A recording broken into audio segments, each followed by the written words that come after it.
Open counselling और document verification दोनों में अलग अलग डॉक्यूमेंट्स लगते हैं। अगर आपको ओपन काउंसलिंग के लिए बहुत ही मिनिमल डॉक्यूमेंट्स लगते हैं और जो आपका डॉक्यूमेंट वेरिफिकेशन होता है उसके अंदर आपका सारा का सारा डॉक्यूमेंट लगता है। ठीक है, तो कौन से डॉक्यूमेंट दोनों में लगते हैं उसकी डिटेल में मैं आज बात करने वाला हूँ, तो ये वीडियो एंड तक देखना। तो सबसे पहले जो आपको ओपन काउंसलिंग के लिए जो डॉक्यूमेंट्स होते हैं उसमें आपका NCET का स्कोर कार्ड लेके जाना है आपको, क्योंकि ओपन काउंसलिंग तो वो कॉलेज में ही होगा। ठीक है, जो भी कॉलेज रहेगा तो आपको वहाँ पे अपना NCET का स्कोर कार्ड ले जाना है और आपको 10th और 12th की मार्कशीट ले जानी है। और अगर आप किसी कास्ट से बिलोंग करते हो लाइक OBC SC ST तो उसका कास्ट सर्टिफिकेट जो कि सेंट्रल लेवल का होना चाहिए, स्टेट लेवल का नहीं होना चाहिए वो, और वो भी मार्च 2024 के बाद का होना चाहिए। इस बात का ध्यान रखना, 31 मार्च के बाद का आपका कोई भी कैटेगरी सर्टिफिकेट होना चाहिए, वो भी सेंट्रल लेवल का।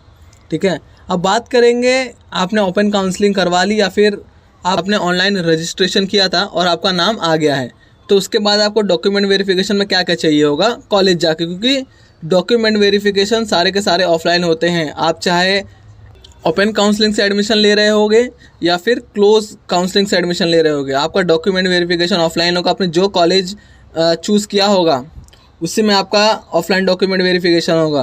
तो जो सबसे पहला डॉक्यूमेंट आपको रेडी रखना है आपकी 10th और 12th की मार्कशीट की जेरोक्स, उसके बाद आपके फ़ोटोग्राफ्स, आपका कैटेगरी सर्टिफिकेट हो गया, वो चीज़ बहुत ज़्यादा इंपॉर्टेंट है। और मैंने आपको डेट बता दी कौन सी डेट की क्या क्या चीज़ों की ज़रूरत है। सबसे ज़्यादा गाइस कैटेगरी वाले में ही प्रॉब्लम होती है, तो आप मेक श्योर करो कि आपका कैटेगरी सर्टिफिकेट 31 मार्च का बाद का ही रहे।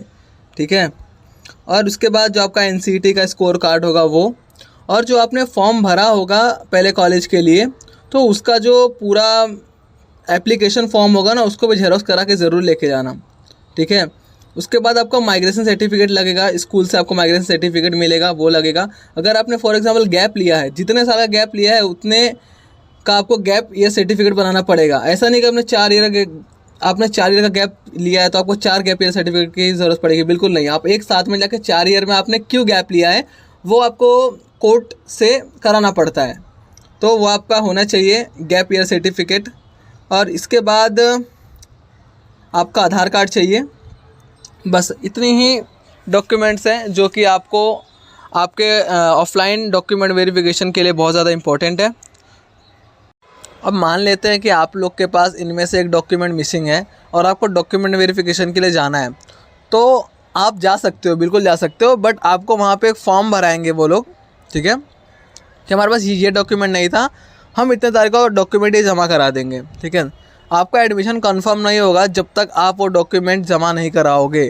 ठीक है, वो XYZ कोई भी डॉक्यूमेंट हो सकता है, इनमें से अगर कोई भी डॉक्यूमेंट आप नहीं जमा कराओगे तो आपका एडमिशन कंफर्म नहीं होगा। आप उस डेट वहाँ पे उस पेपर में आप लिख के आओगे, उस डेट के पहले आप लोग को ले जाके वो डॉक्यूमेंट जमा करा देना है। ठीक है, अगर फॉर एग्जांपल किसी के पास OBC सर्टिफिकेट सेंट्रल लेवल का नहीं है या कुछ भी प्रॉब्लम हो सकती है, उस दिन आपको वो डॉक्यूमेंट छूट गया घर पे, तो आप वो फॉर्म भर के आप थोड़े दिन का और आप वो फॉर्म भर के थोड़े दिन का और समय ले सकते हो। उसके बाद आप जाकर अपना डॉक्यूमेंट वहाँ कॉलेज में जमा करा सकते हो। ठीक है, थैंक यू।